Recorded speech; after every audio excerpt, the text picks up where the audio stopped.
Les voyages ne sont pas des vacances, en direct des Philippines avec Johnny Rock. Les voyages ne sont pas des vacances, c'est un podcast que je vais parler de voyage. Je vais commencer avec mes expériences, puis au fil des épisodes, je vais essayer de rencontrer des gens pour qu'eux nous racontent leurs expériences. Tu sais, moi personnellement, je m'appelle Johnny Rock, je suis du Québec, j'ai 32 ans, puis je voyage depuis 2016-2017. J'étais plombier, j'ai une formation comme plombier, j'ai travaillé dans la construction XY à gauche puis à droite. Puis depuis 2022, je suis 100% dans mes voyages comme créateur de contenu. Et de là, l'idée de faire un podcast m'est venue. Moi, j'ai commencé à voyager en 2017. En 2016, en Thaïlande. J'étais allé en Thaïlande une fois pendant 30 jours en Thaïlande. En 2016 avec mon père pour un voyage de business. Mon père faisait des importations d'Asie. Puis je suis allé avec lui pendant une couple de... J'ai 10 jours à Bangkok. Puis pour apprendre comment faire de la business, etc. Dans ce temps-là, j'étudiais. Puis c'est là que la piqûre du voyage m'a vraiment piqué parce que quand je suis arrivé à Bangkok, j'ai capoté. J'en revenais pas de voir autant de monde avec des buildings immenses, du trafic, de la bouffe, de la technologie, tout ça mélangé ensemble. Là, pour moi, là, c'était comme un nouveau monde. Là. Ça m'a ouvert les yeux sur le monde. Là. J'étais comme, OK, genre, les bungalows du 450, c'est pas ça la vie. Là. Je veux dire, il n'y a pas juste ça dans la vie. T'sais. Fait que ça a piqué ma curiosité là, à un niveau là, que genre, je m'en suis jamais remis. Puis, ça fait que quand mon père, le business trip était fini, moi, j'ai dit à mon père, moi, je reste. Fait que je suis resté 30 jours. Puis, ça a été un 30 jours de voyage que j'ai adoré. Puis bref, d'ailleurs, je vais faire un épisode sur mes voyages en Thaïlande parce qu'après, je suis retourné en Thaïlande 3-4 fois. J'ai habité là-bas genre 3 ans. J'ai même travaillé là-bas. Tout compter ça dans d'autres épisodes. Mais bref, après, quand je suis retourné en Thaïlande plusieurs fois, je suis allé au Vietnam, j'ai travaillé au Vietnam, je suis allé au Cambodge, je suis allé au Laos, je suis allé à Hong Kong. J'ai été au Népal, j'ai fait de la business au Népal. J'ai été en Angleterre, en France, aux Pays-Bas. J'étais à Cuba en 2014 dans un tour tout inclus. On va dire que ça compte pas, mais c'est des vacances et les voyages ne sont pas des vacances. On va en parler aussi. Et j'ai été pendant la 4e vague, je pense, ou 5e vague, j'étais au Pérou. J'ai passé 2 mois et quelques au Pérou. Et puis... je le sais que j'oublie des pays que j'étais allé, je le sais que j'en oublie. Tu sais, dans le Canada, j'ai voyagé pas mal. Je suis allé à Kelowna, j'ai travaillé là-bas, j'ai travaillé en Ontario. Je suis allé à Boston, à New York, je suis allé à Orlando, en Floride, à Disneyland, etc. J'ai même été en Jordanie pendant 24 heures à un moment donné dans mes voyages. Puis bref, c'est ça je dirais, mes statistiques de voyage. Et en ce moment, je suis aux Philippines. Puis je suis ici depuis maintenant 3 mois, j'adore ça. En ce moment, je suis à Cebu, sur l'île de Bantayan. J'ai resté dans le nord de Luzon, qui est l'île principale, pendant quasiment 3 mois. J'ai marché, pendant 1 mois, j'ai marché 200 km. Je dormais chez les gens, etc. Je vais aussi faire un épisode là-dessus, bien sûr. Aujourd'hui, c'est l'épisode d'introduction. Ensuite, pourquoi j'appelle ça « Les voyages ne sont pas des vacances ». Qu'est-ce que c'est, premièrement? Premièrement, les voyages ne sont pas des vacances. C'est un livre que j'ai écrit qui s'appelle « Les voyages ne sont pas des vacances ». Puis, j'ai écrit ce livre-là parce que j'étais au Vietnam en 2018. Puis j'ai un ami...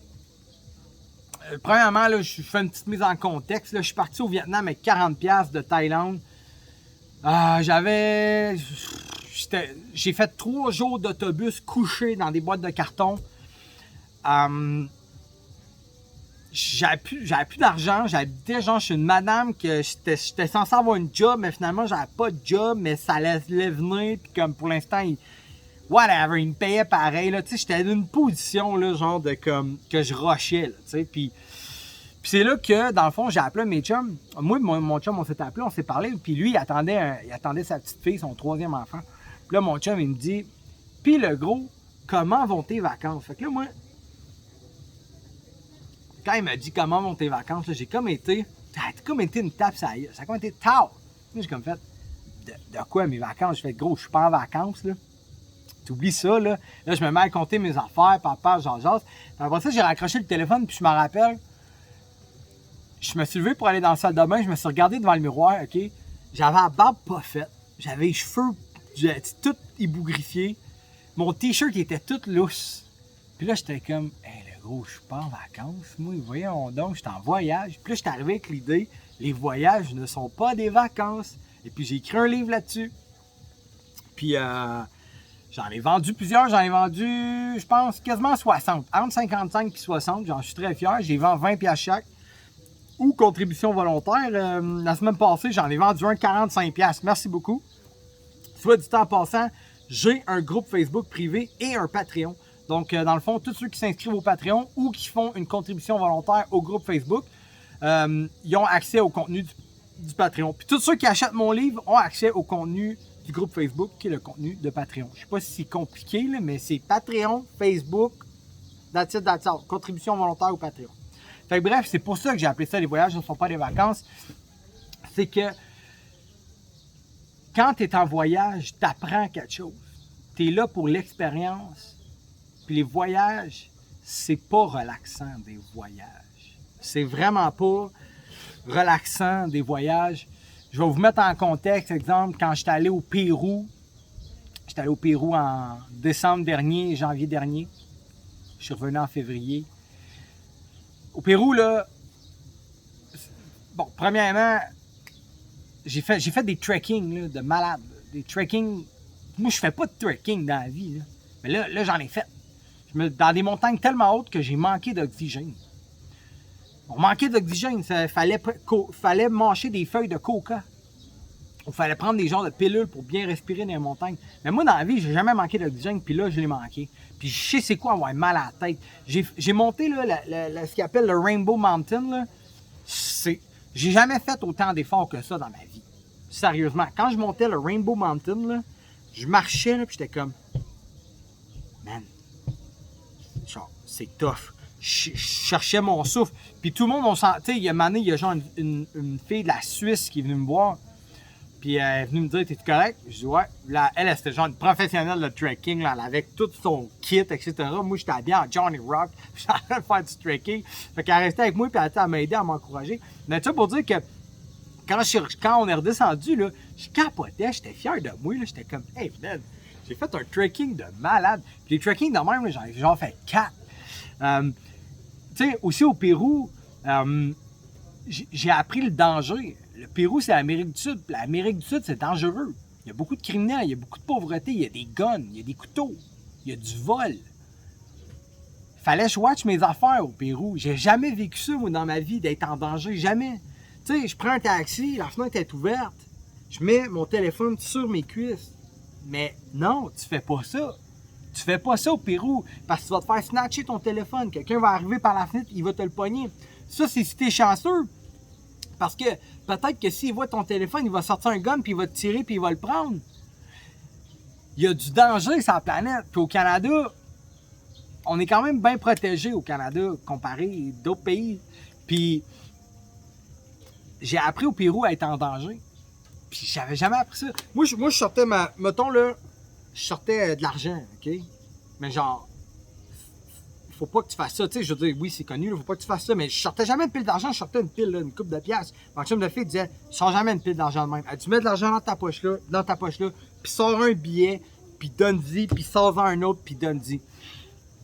Fait que, tu sais,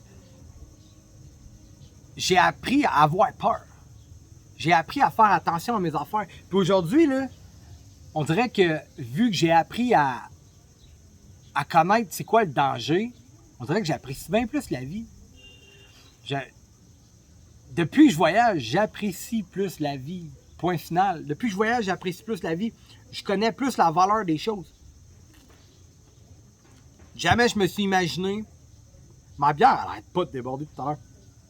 Ate, can I have tissue, please? Yes, my beer don't stop. Tu sais, quand j'étais au Pérou, fallait que je me watch non-stop. Je me suis jamais... Thank you so much. Je me suis jamais watché dans la vie. Moi, jamais je ne me watchais. Même quand j'étais en Thaïlande, je me watchais pas. C'est full safe la Thaïlande. Puis ça fait que j'apprécie plus les choses. parce que je sais c'est quoi être en danger. Puis ça a l'air niaiseux, là, mais dans la vie, là, moi je pense vraiment qu'il faut que tu t'exposes au danger. Faut que tu apprennes à souffrir puis à t'exposer au danger pour après apprécier le calme, apprécier la paix.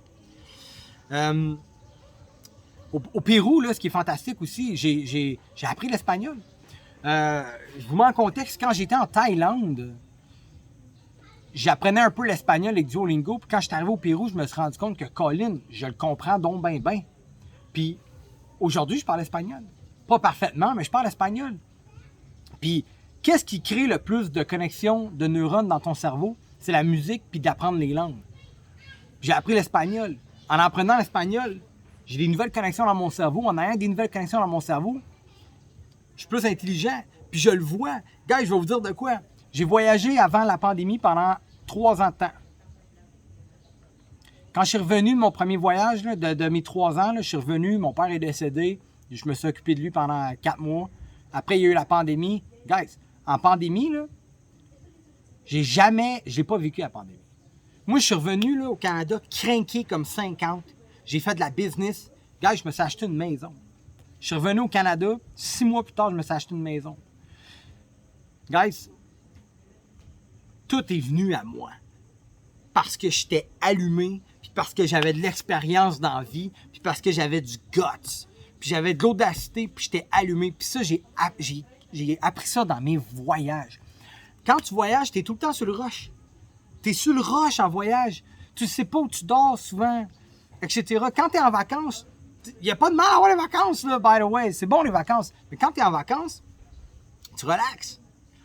Puis les vacances, là, c'est 1 semaine, c'est 5 jours, c'est 4 jours. Après les vacances, là, t'es écœuré, là. S'asseoir sur une plage, là, puis boire un pina colada, là, c'est le fun pendant 3 jours. OK? Après 3 jours, là, tu veux être fou. Tu veux faire autre chose. Le but de la vie, c'est de se pousser à devenir des meilleures personnes, puis de se pousser à découvrir le monde. Fait que,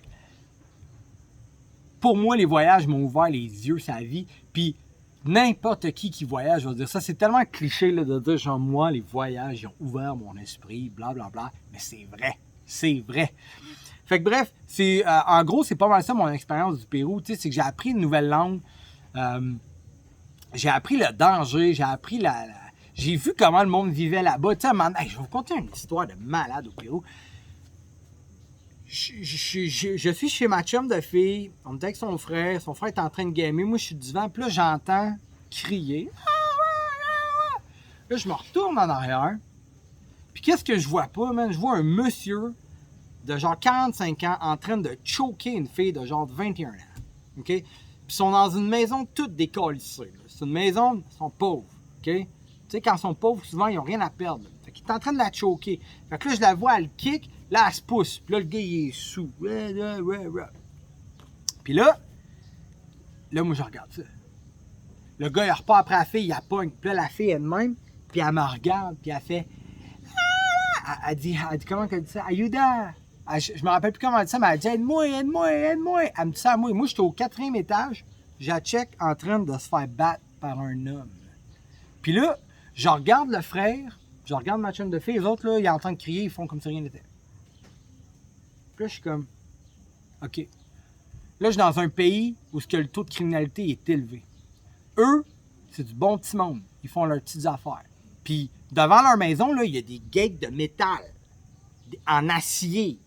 OK? Parce qu'en Amérique du Sud, le monde barre leur maison avec des murs de ciment, avec des affaires coupant sur le top, puis des barres de métal. Fait que moi, je me dis, je m'en mêle-tu? Puis là, quoi? Le gars, il me sort un gun, puis il me tire. Le gars, il sort un couteau, il me poignarde. Il n'y a rien à perdre, lui. OK, j'appelle la police. Là, le gars, il m'a vu que j'ai vu, là. Fait que là, j'appelle la police. Le gars, il y a des troubles. La police, ils font rien, hein, dans les autres pays. Just saying, là, ils font pas grand-chose. Fait que quoi? Là, j'appelle la police, puis j'expose au danger ma chum de fille puis son frère. Sais-tu comment je me sentais dans moi? Impuissant. Je m'en voulais. Je voulais sortir. Puis sais-tu quoi? Par miracle, la police est arrivée. Puis après, je me suis assis puis j'étais comme... Tabarnak. Qu'est-ce que tu veux que je fasse? Au Québec, là, ou au Canada, je serais sorti, je m'aurais battu avec le gars, là. C'est évident, là. J'aurais appelé la police, je serais sorti, je m'en serais mêlé. Le gars, il est sous, là. Mais là, je suis dans un pays où c'est pas de même que ça marche. Puis j'ai appris à prendre mon Christ de trou. Parce que honnêtement, si je m'en serais mêlé, ça c'est le voisin de ma blonde.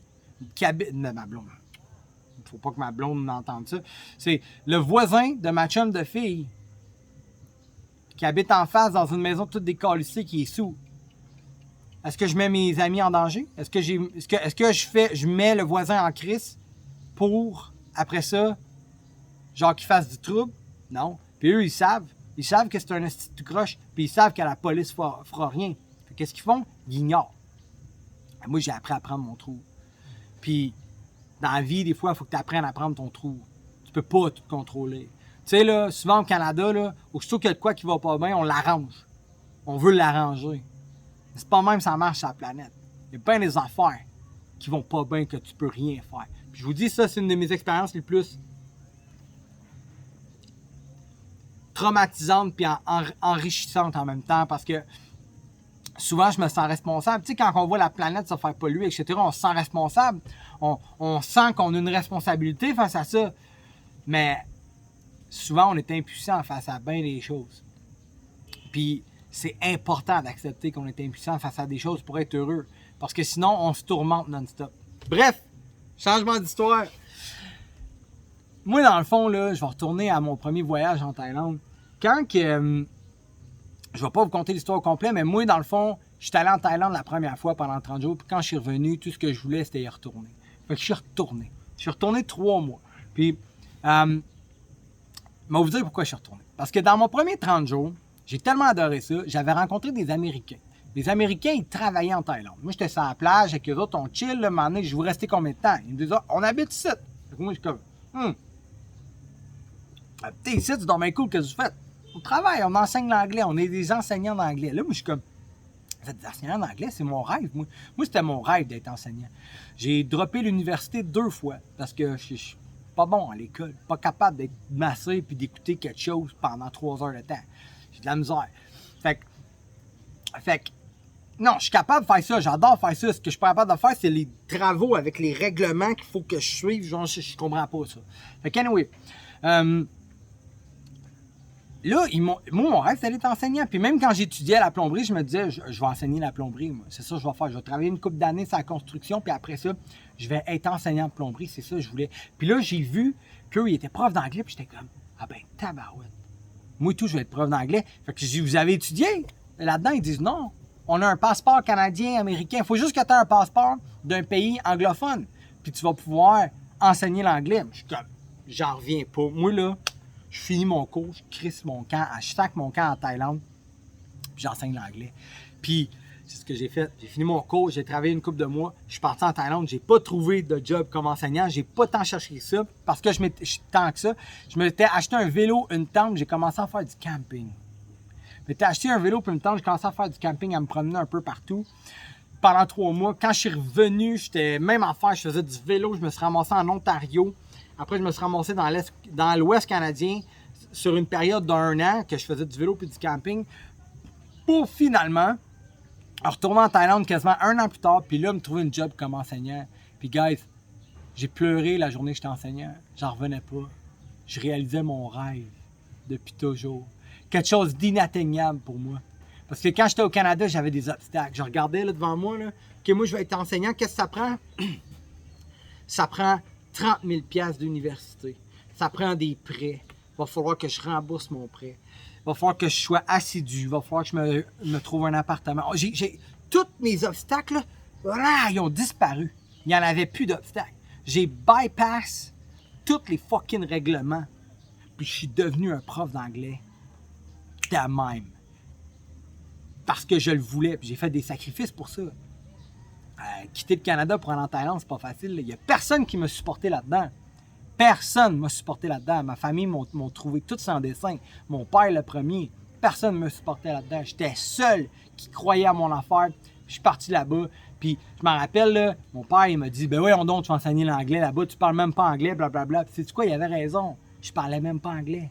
J'ai commencé à enseigner l'anglais, je parlais même pas anglais. En m'en allant à ma première journée, je me rappelle, j'avais fait une démo, etc. Puis en m'en allant à ma première journée de travail, je traverse un pont, je m'arrête en plein milieu du pont, puis je regarde tout Bangkok. J'étais à Bangkok. Je me suis mis à pleurer, puis j'étais comme, asti que t'es hot, man, asti que t'es hot. J'étais fier de moi. On dirait que c'était la première fois de ma vie que je gagnais un championnat. On dirait que c'était la première fois de ma vie que j'avais un trophée puis je faisais comme yeah! Je capotais. J'étais tellement fier de moi. Puis ça, c'est important d'être fier de toi dans la vie. Il faut que tu accomplisses des choses. Puis ça m'a donné tellement de confiance en moi. Puis c'est à cause des voyages, ça. J'aurais jamais fait ça au Canada. En restant dans mes petites affaires bien confortablement. Pendant un an, j'étais itinérant quasiment à dormir dans des tentes, dans des cabanes, à faire des amis, etc. Puis je me ramasse comme prof d'anglais. Puis sais-tu quoi? Les prochains mois qui sont venus, là, j'ai jamais été heureux de même de toute ma vie. Jamais j'ai été heureux de même de toute ma vie. Je faisais ce que j'aimais à tous les jours. À tous les jours, je faisais ce que j'aimais. J'avais jamais vécu ça. Moi, je me levais le matin pour aller travailler, je m'en calissais. Puis j'avais hâte de finir, j'avais hâte au break. Là, break, pas de break, ça n'a pas d'importance pour moi. Des fois, c'était le break, puis j'étais juste comme, continue pareil, là. Je me dis, pourquoi j'arrêterais? Pourquoi j'arrêterais? J'aime ça. Pas comme, bon, j'ai arrêté de faire quoi? Le regarder? Non, on continuer mon travail. J'aime ça. Puis ça, c'est la première fois de ma vie que j'ai vécu ça. Puis, c'est à cause des voyages. Parce que je me suis exposé au monde. Je suis allé vers ce que j'aimais, ce que j'avais envie, puis c'est venu à moi. Puis j'ai enseigné l'anglais pendant 3 ans, guys. Puis ça, c'est rien. 3 semaines après que j'ai commencé à enseigner l'anglais, c'était moi le matin qui avait le micro puis qui disait « Good morning, student » à 2000 étudiants. Il y a du monde qui sont là, ça faisait 10 ans. Il y a du monde qui sont là, ça fait 5 ans. Il y a du monde qui parlait anglais mieux que moi. Bien mieux que moi. J'étais le pire prof d'anglais qu'il n'y avait pas. Mais après 3 semaines, j'étais le préféré de tout le monde. Tout le staff m'aimait. Les tailles m'aimaient tout. Tous les élèves m'aimaient. Pourquoi? Parce qu'ils voyaient la passion dans mes yeux. Puis ça, il y en a plein de profs autour de moi, ils n'étaient pas là. Ils n'avaient pas la passion dans leurs yeux. Puis ça paraît dans ton travail. Puis mon anglais, aujourd'hui, je parle parfaitement anglais, aujourd'hui. Puis dans tout le staff, il y a plein de monde qui me bitchait, il y a plein de monde qui me backstabait, là, qui riait de mon travail, qui allait me report à mon boss. Mon boss, il venait me voir, il me corrigeait mes fautes d'anglais, puis là, il voyait bien, mais c'est quoi? C'était pardonné, ces erreurs-là. C'était pardonné parce qu'il voyait bien que, genre, j'étais ici par passion. Il y a un Américain qui est venu m'aider, puis c'est un de mes meilleurs chums aujourd'hui, ce gars-là. Il s'appelle Reese, c'est un de mes meilleurs chums. C'est un winner, ce gars-là. Puis lui, il est venu m'aider. Puis à un moment donné, il est allé me voir, il a checké mes affaires. Il dit hey, c'est pas de même tu dis ça, c'est de même tu dis ça. Là, j'étais comme, hey, gros, enfin, est-ce que quelqu'un qui vient m'aider? Chris, je travaille comme un malade. Il y a pas, tout le monde me regarde, mais tout le monde fait juste chialer. Reese, c'est devenu mon meilleur ami. Puis grâce à lui, mon anglais est devenu tellement parfait. Puis, moi, vous dire de quoi, guys? Là, l'histoire de la Thaïlande, là, je vais vous conter ça dans un autre podcast qui va être dédié juste à ça. Mais juste vous dire que pour la première fois de ma vie, je faisais quelque chose que j'aimais avec de la passion. Puis savez-vous quoi? Depuis ce temps-là, je fais plus rien que j'aime pas. C'est fini de faire les choses que j'aime pas. Je ne fais plus de choses que je n'aime pas. C'est aussi simple que ça. Moi, là, si je fais de quoi, pendant 2 heures de temps, j'aille ça, je m'en vais. Je m'en vais. C'est fini ce temps-là. Je préfère être pauvre que de faire de quoi que j'aime pas. Mais savez-vous quoi, le paradoxe de ça? C'est un paradoxe qui est vrai et qui est connu dans le monde de la psychologie et du développement personnel. Quand tu fais quelque chose que tu aimes, ça paye. Quand tu fais quelque chose que tu aimes, ça paye. C'est comme ça. Le monde le plus riche sur la planète, je vais prendre en exemple Elon Musk. Lui, là, il fait pas ça pour l'argent, aller sur Mars. Là. Non, il est passionné. Les chars électriques, là, c'est pas pour l'argent qu'il fait ça. Là. Non, il est passionné de technologie. C'est un passionné. Bill Gates, ça a même affaire. C'est des passionnés, ces gars-là. Steve Jobs, c'est des passionnés. Puis c'est pour ça qu'ils sont riches. Puis les gens qui sont passionnés dans ce qu'ils font, l'argent vient. C'est connu, c'est écrit dans plein de livres de psychologie. Puis depuis ce jour-là, moi, je fais plus rien que j'aime pas. Puis quand je suis revenu au Canada, il y a une chose, je travaillais sur des bateaux avec l'oncle de mes chums, un monsieur très gentil qui s'appelle, c'est Job Marine, si vous voulez faire, je le plug direct là, si vous voulez faire une job sur votre bateau, vous appelez Job Marine. Puis Job Marine, il m'a donné bien de la job, il me payait bien. Puis j'aimais ça, travailler avec. J'aimais ça. Des fois, c'était chiant, il y a toujours des bouts de plates, là, quand des fois, tu es tout seul dans ton coin, en dessous du bateau, avec la poussière en face. Mais ça fait partie de la game, mais j'aimais ça. Je me levais le matin, là, puis j'étais comme, let's go. Mais avant, j'ai travaillé pour un autre gars. J'ai fait 4 jours, j'aimais pas ça. J'ai fait la bro, j'ai trouvé autre chose. Fait que ma vie a changé, moi, à cause des voyages encore. Puis ça, c'est le même pour tout le monde. J'ai appris à faire ce que j'aimais dans la vie. Puis j'ai appris à ne plus faire ce que j'aimais pas dans la vie. Mais ça, c'est pas en restant confortable. Guys, les sacrifices dans... OK, je vais vous parler de la Bible, là. La connotation de Jésus qui se sacrifie pour nous repenter de tous nos péchés, c'est une connotation de psychologie et psychologique qui dit que pour avoir des choses, il faut que tu sacrifies d'autres choses. Puis, tu sais, moi, j'ai fait un DEP en plomberie, j'avais enfin une carrière. Moi, avant, je faisais rien que sortir d'un bar, faire du skateboard, puis jouer au cave. J'avais enfin une carrière, puis j'étais en appartement avec des chums, j'avais un lit, des meubles, j'avais une collection de manga, des skateboards, des ordinateurs, des téléphones, plein d'affaires. J'ai tout collé ça là. Je me suis ramassé avec plus rien. Je me suis ramassé avec un vélo et une tente. Mon vélo, je l'ai plus non plus. Puis anyway, tout ça pour dire qu'il faut que tu fasses des sacrifices. Puis les voyages, ça t'apprend à faire des sacrifices. Puis dans la vie, si tu veux te rendre au top de toi-même, parle pas le top de tout le monde, au top de toi-même. Le top, c'est infini, là. Mais si tu veux monter, il faut que tu fasses des sacrifices. Il y a des affaires, il faut que tu apprennes à te séparer. Puis ça fait mal. Puis, on va dire de quoi? Moi, le plus je voyage, de mes chums proches, c'est sans précédent. Il y a un changement dans Johnny. Johnny a changé. C'est évident. Ça se voit dans mon approche, dans ma démarche, dans ma poignée de main, dans mon regard. Tu vois que j'ai du vécu. Tu le vois dans les yeux de quelqu'un qui a du vécu. Tu le vois dans les yeux de quelqu'un, dans sa démarche, tu te dis, lui, il sait des shit. Puis je veux pas dire, moi, je sais des shit. Non. Mais je le sais que quand j'arrive dans un endroit, en quelque part, dans un environnement de travail où ce qu'on est 20, je le sens que des fois, mon cerveau spinne plus vite que l'autre. Puis pas parce que je suis plus intelligent, c'est parce que j'ai plus d'expérience de vie. Puis je le vois, ça. À un tel point que, guys, j'ai de la misère à me trouver une job. Quand je me cherche une job, j'ai de la misère. Savez-vous pourquoi? Parce que je passe une entrevue avec le gérant, puis ça m'est arrivé, ça, là, pas long. Puis je vous le dis, là, j'ai arrêté de parler. J'ai arrêté de parler de mes expériences parce qu'on dirait que le gérant, il était comme, Chris, il va-tu me faire perdre ma job? J'avais cette impression-là. Fait que c'est pour ça que j'étais à mon compte aussi, là. Fait que j'ai appris à faire ce que j'aimais. C'est à cause des voyages. Puis, si je pourrais en parler longtemps, là, mais comme je vous ai dit, pendant la pandémie, je continuais de faire ce que j'aimais. Moi, j'aime ça. Comme vous voyez, j'étais un gars un peu pas mal fashion. Je faisais du linge. Ça, c'est mon père qui m'a appris à faire ça avec la business. Mon père est décédé, j'ai repris sa business. État financier dégueulasse, dans les dettes. Je me suis mis dans la marde encore. Puis bref, j'ai grindé comme un fou. J'ai fait de l'argent. J'ai profité de la vague de vente en ligne. J'étais pas riche, mais tu sais, je roulais bien de l'argent, je vais vous dire. Là. Puis je vais vous dire que j'ai encore des dettes à payer, by the way. Je suis pas sorti du tout avec ça, mais bref, c'est juste pour dire que je faisais ce que j'aimais, puis j'étais drivé fois 100 000, à un tel point que 6 mois plus tard, je me suis acheté une maison. Puis la maison, là, je faisais de la business avec, j'ai essayé 3 autres business, je faisais rien que ce que j'aimais. Savez-vous quoi? À un moment donné, tous les 2 ans là, que j'ai habité, puis ça aussi, je vais faire un podcast, j'en prends en note, direct là, un autre épisode, t'as tout crissé ça là. J'ai écrit ça là. Ce qui est arrivé, c'est que tout le long que je faisais mes petits business de même, là, j'avais le goût de voyager. Je me disais, j'ai le goût de voyager, j'ai le goût d'aller là. Ah, puis là, je pensais à mes paiements de maison. Puis là, j'étais comme, j'ai le goût de voyager. Puis je me suis rendu compte que j'étais pas si heureux que ça. J'étais heureux. Mais il manquait encore quelque chose. Fait que me voilà aujourd'hui. Je suis aux Philippines. Je m'en vais en Égypte en octobre. J'ai l'intention d'aller au Vietnam avant Noël. Peut-être revenir pour Noël voir ma blonde aux Philippines. Parce que je me suis fait une blonde aux Philippines. Puis, savez-vous comment je me sens en ce moment? Je me sens invincible. J'ai le goût de broyer en disant ça. Je me sens invincible.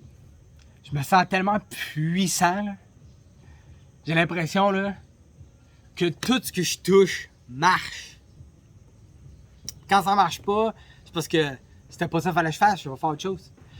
Parce qu'en ce moment, j'ai jamais autant vraiment fait dans la vie ce que je voulais faire dans la vie. Puis aujourd'hui, ce que je veux faire dans la vie, moi, c'est faire des vidéos de voyage, puis partager mes expériences. Puis c'est ça que je fais en ce moment.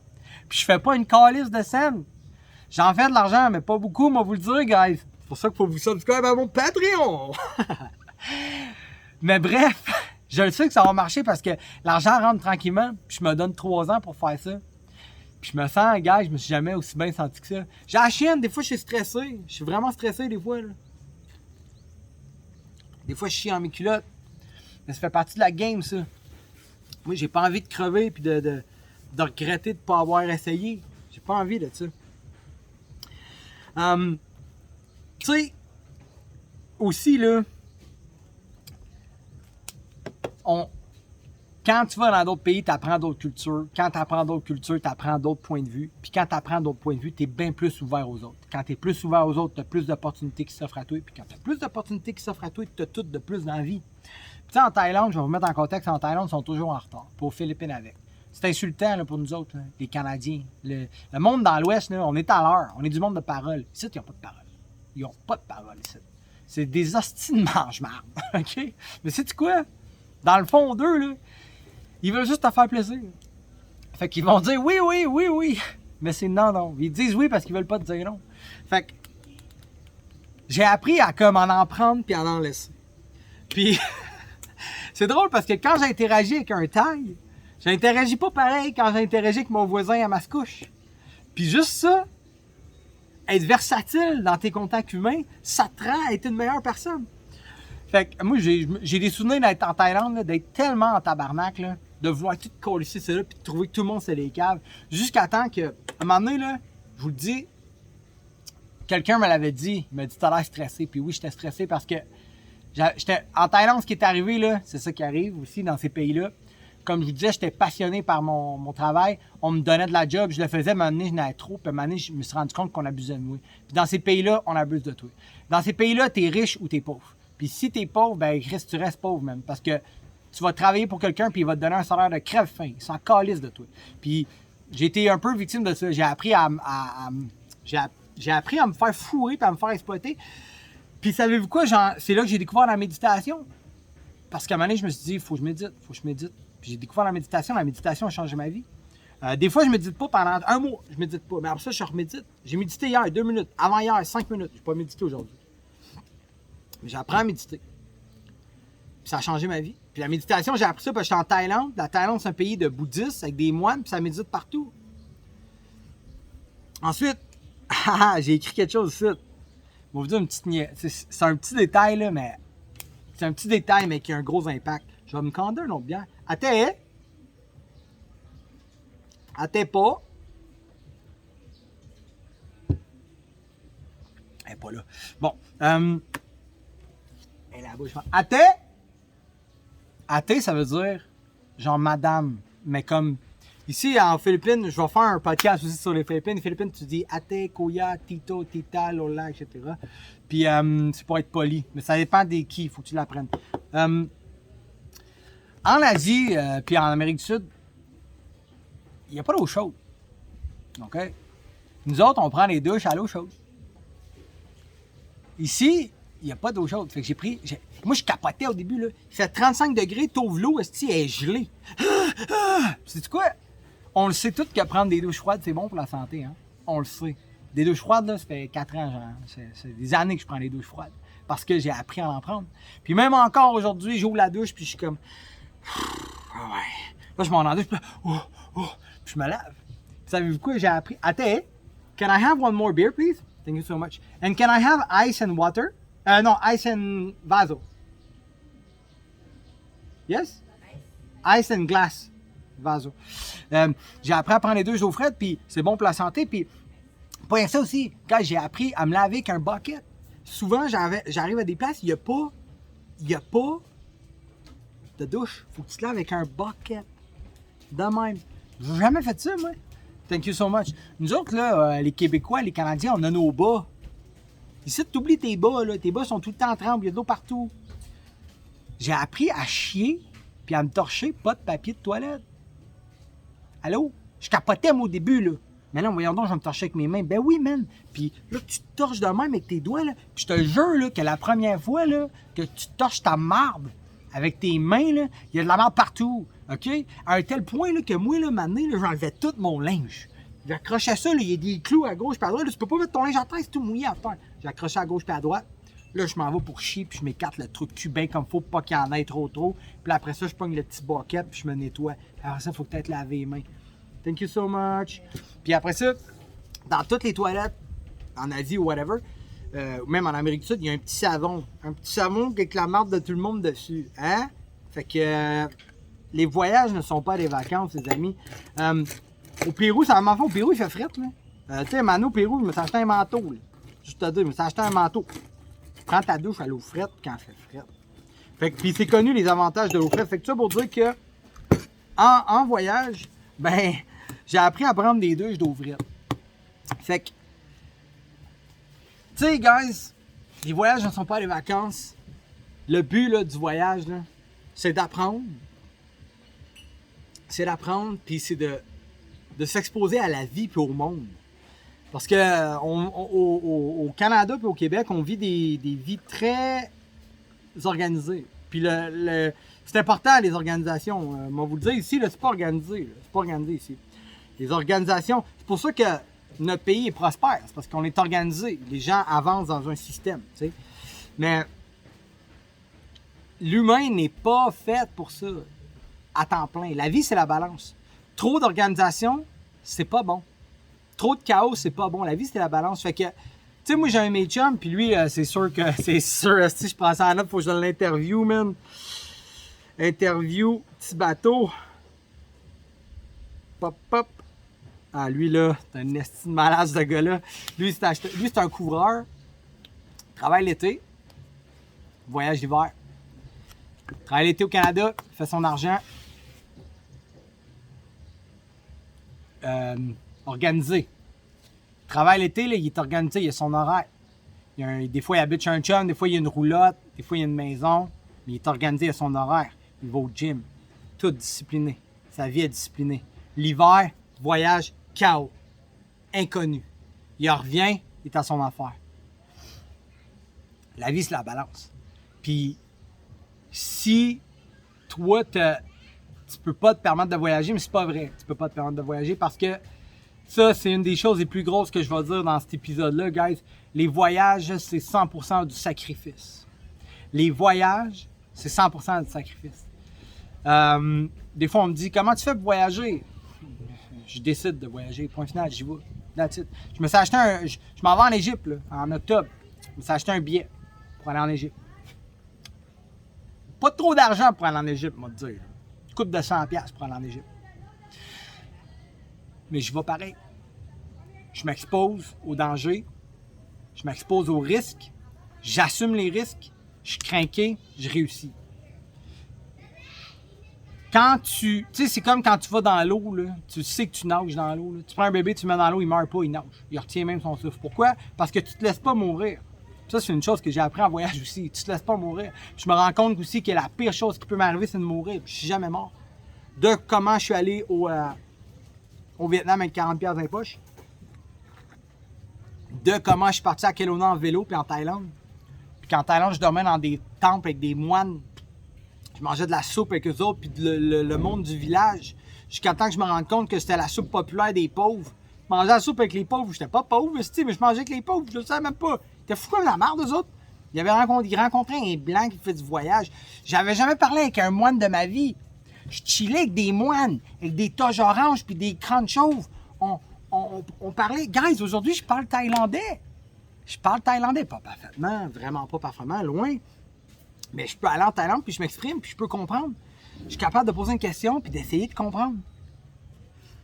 Puis ça a développé mon cerveau. Je parle 4 langues aujourd'hui. Bon, je parle 2 français, anglais parfaitement. Je parle bien espagnol. J'en ai perdu un peu, mais il suffit que je retourne. Puis, je peux comprendre le thaïlandais. Puis là, je suis aux Philippines, j'apprends des mots tagalog tranquillement. Fait que,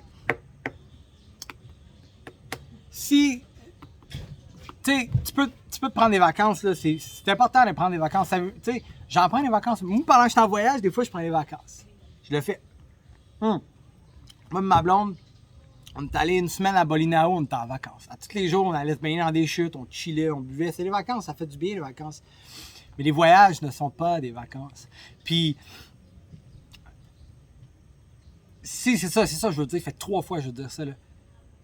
Les voyages, c'est 100% de sacrifice. Si tu as un job à temps plein, puis que tu n'es pas en mesure,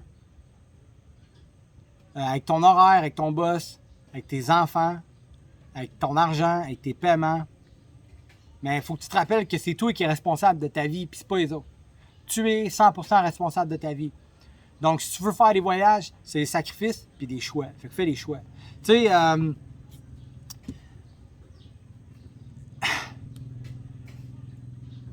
ma plus grande peur, là, moi, là, dans la vie, c'est de vieillir pauvre. C'est ma plus grande peur parce que j'ai vu mon père vieillir pauvre. Pas pauvre, mais tu sais, il avait pas trop d'argent. Mon père avait 59 ans, puis il fallait qu'il travaille encore. Là. Il travaillait dans le business, puis il pouvait pas arrêter, là, tu sais. Puis, tu sais, le dos, il était fatigué, puis je le voyais bien. Là. Puis, tu sais, il était plus stressé, etc. Puis, je me rappelle, je me disais, moi, là, quand je vois son âge à mon père, là, je veux pas être de même. Tu sais, j'en ai vu d'autres, des messieurs de 59 ans, là, qui sont chill. J'ai des mononcles, moi, à 59 ans, il était retraité, il passait l'hiver en Floride, là. Pas mon père. Mon père, il a consommé toute sa vie. Il a consommé pendant longtemps dans sa vie. Il a fait le niaiseux. Il s'est ramassé en prison, etc. Puis, tu sais, il a bien vécu sa vie, mon père. Shout-out à mon père, by the way. Mon père qui a été à jeun pendant 15 ou 16 ans. Puis après, il a repris sa vie en main. Shout-out à mon père. Mon père passait l'hiver aux Philippines, puis que moi, je voulais jamais aller aux Philippines. J'en ai en Thaïlande. Fait que je disais, fuck you, mon père, je ferai jamais comme toi. Puis là, aujourd'hui, j'étais aux Philippines.